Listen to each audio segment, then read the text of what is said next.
Chopin fut une femme auteure qui eut une vie longue et passionnante, riche en expériences intellectuelles, politiques et amoureuses. Nous connaissons sa liaison avec le pianiste Chopin. Le talent de la grande femme est à son épanouissement et sa gloire à son apogée entre 1838 et 1848. George Sand est auteur de romans, des romans que je vais essayer de vous faire découvrir par cette conférence qui se veut passionnée et j'espère passionnante. Alors je vais commencer par aborder les romans champêtres de George Sand, à savoir La Petite Fadette, La Mare au Diable et François le Champy, dont vous avez sûrement entendu parler. Qui ne connaît pas le nom de La Petite Fadette? Le roman publié en 1848 révèle une réalité du début du XIXe siècle.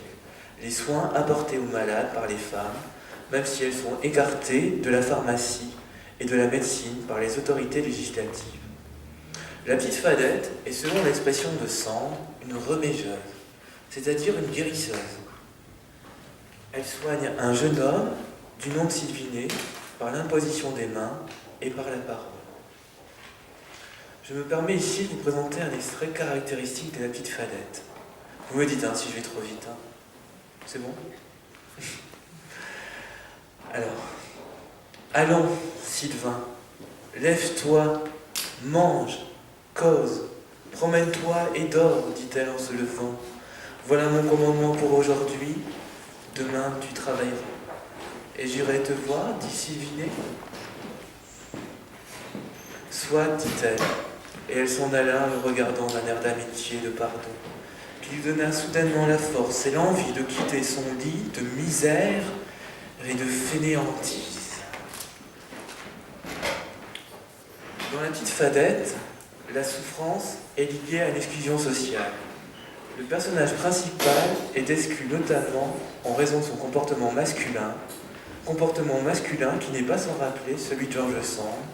On a ici un effet de miroir. On appelle la petite Fadette Malo. Malo, vous voyez le rapprochement. Elle ressemble par ses manières à un homme, monte sur les arbres, saute sur une jument sans selle. Autre roman champêtre, François le Champy. L'exclusion sociale se retrouve dans un autre roman champêtre, François le Champy. François est un enfant trouvé, un Champy. D'où le titre, François le Champy. N'ayant pas de famille, il ne peut être qu'adopté. Alors je vais vous lire un extrait de François le Champy qui traduit l'exclusion sociale de ce jeune garçon. Il faut faire partir ce gars-là. Mon fils l'a pris en malintention à cause de sa bêtise et de sa gourmandise. Ma bru l'a trop affriandé. Et je suis sûr qu'il est déjà voleur. Tous les Champys le sont de naissance. Et c'est une folie que de compter sur ces canailles-là.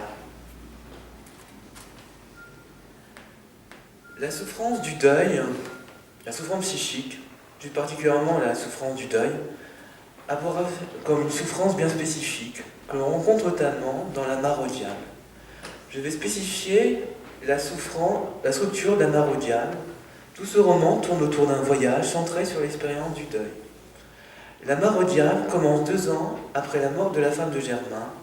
Si l'on considère comme Marc-Louis Bourgeois qu'il y a 3 phases dans l'expérience du deuil, à savoir le début du deuil, la phase centrale du deuil avec son travail, la phase finale avec sa résolution, la Mare au Diable est le passage de la seconde phase du deuil, travail du deuil, à la phase finale du deuil. Au début du roman, Germain exprime son attachement à sa femme. Alors je trouve cette phrase admirable de George Sand, exprimant l'attachement de Germain. On sait qui on perd à sa femme, on sait qui on perd et on ne sait pas qui on trouve. On sait qui on perd et on ne sait pas qui on trouve. J'avais une brave femme, une belle femme, douce, courageuse, bonne à ses pères et mères, bonne à son mari, bonne à ses enfants, bonne au travail, au champ comme à la maison, à droite à l'ouvrage, bonne à tout enfant. Alors je vais vous parler d'un livre admirable que je trouve admirable, c'est Consuelo. dont la suite est la comtesse de Rudolstadt. Consuelo est l'histoire, à votre avis, de Consuelo. Une chanteuse douée d'une voix extraordinaire qui, partie d'Italie, se retrouve en Bohême où elle rencontre Albert de Rudolstadt, personnage aux facultés intellectuelles supérieures, mais dont la souffrance psychique est évidente. George Sand concède une place intéressante aux maladies mentales à travers ses personnages déments ou idiots. La figure du fou est celle d'une personnalité supérieure, voire extraordinaire. L'auteur est fortement influencé par les travaux des aliénistes. Alors peut-être connaissez-vous Pinel. Le traitement de la folie est moral chez George Sand. Consuelo apporte de la consolation à Albert de Rudolstadt, même si sa guérison est problématique. En troisième partie, je vais vous parler de la domination masculine.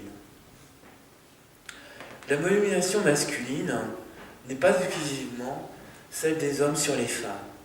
Elle est aussi celle des pères autoritaires sur les enfants. Cette domination est inscrite dans les lois du Code civil de 1804.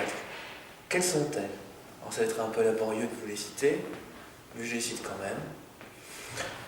Alors, selon l'article 373 de la puissance paternelle, le père exerce seul l'autorité durant le mariage. Quant à l'épouse, elle doit obéissance à son mari, qui doit protection à sa femme. De plus, le fils, qui n'a pas atteint l'âge de 25 ans accompli, ne peut contracter mariage sans le consentement de père et mère. En cas de dissentiment, le consentement du père suffit. Cette notion de puissance paternelle sera remplacée par celle d'autorité parentale en 1970. Vous voyez ici le poids des cadres législatifs. Le thème des amours contrariés par les pères autoritaires se retrouve dans deux œuvres, Le Meunier d'Angibault et Le péché de Monsieur Antoine. Le péché de Monsieur Antoine, vous l'avez deviné de quel péché il s'agit. Le péché de Monsieur Antoine. Dans Le péché de Monsieur Antoine, l'opposition du père autoritaire sur ses filles est telle que l'une sombre dans la folie et l'autre manque d'y sombrer. Le médecin, au sujet de Rose, dit à Monsieur Bricolin, le père autoritaire, « Je vous déclare au gros jeu. Je vous déclare que vous jouez gros jeu si vous ne montreriez jamais les inclinations de votre fille cadette. C'est un tempérament nerveux, des mieux conditionnés, et assez semblable à celui de l'aîné. De plus, la folie, si elle n'est pas héréditaire, est contagieuse. » La domination masculine, dénoncée par George Sand, est évidemment celle des hommes sur les femmes. Le roman Lélia, dans sa version de 1839, puisqu'il y a deux versions de Lélia, la version de 1833 et la version de 1839. C'est la version de 1839 dont je vais vous parler. La version de 1839 dénonce à travers le mythe de Don Juan le libertinage, s'adressant dans l'abbaye des Camaldules à de jeunes religieuses. Voici un extrait admirable de Lélia qui dénonce Don Juan. Elle s'adresse à lui. « Fat insolent, où donc avais-tu pris les droits insensés auxquels tu as dévoué ta vie? À quelle heure? En quel lieu? Dieu t'avait-il dit, voici la terre, elle est à toi, tu seras le Seigneur et le roi de toutes les familles. Toutes les femmes que tu auras préférées sont destinées à ta couche. Tous les yeux à qui tu daigneras sourire fondront en larmes pour implorer à ta merci. Les nœuds les plus sacrés se dénoueront dès que tu auras dit « Je le veux ». C'est-à-dire que Dieu, n'est-ce pas, gouvernait le monde pour tes plaisirs. Après cette présentation rapide de quelques traits de la souffrance, on peut s'interroger sur la manière de la résoudre. La résolution de la souffrance s'effectue par la consolation ou le salut. Il nous faut distinguer la consolation du salut.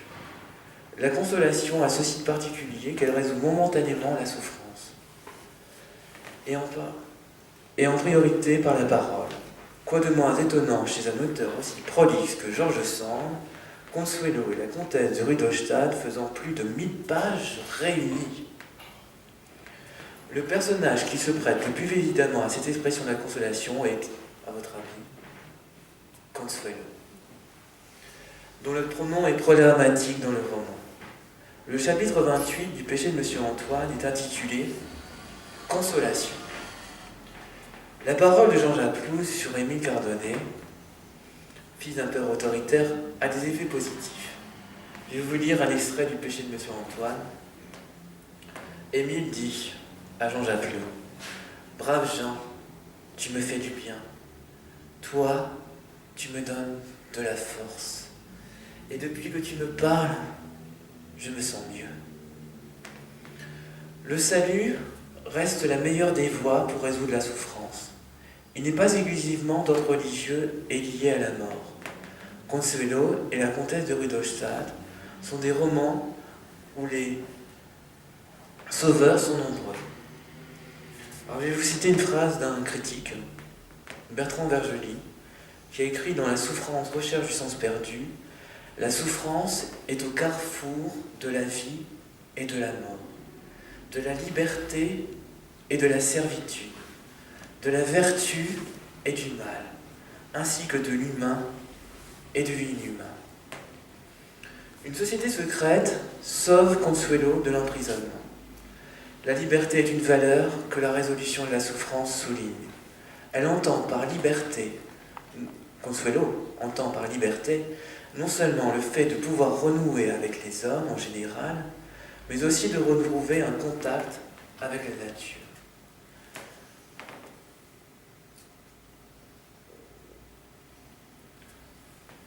Ce rapide parcours de quelques œuvres de George Sand, publiées entre 1838 et 1848, nous aura permis de découvrir que George Sand traite de la souffrance sous de multiples dimensions. La souffrance sociale, psychique et psychiatrique. George Sand montre et démontre la domination masculine, fortement influencée par les cadres législatifs. C'est une femme auteure qui s'intéresse au rapport humain.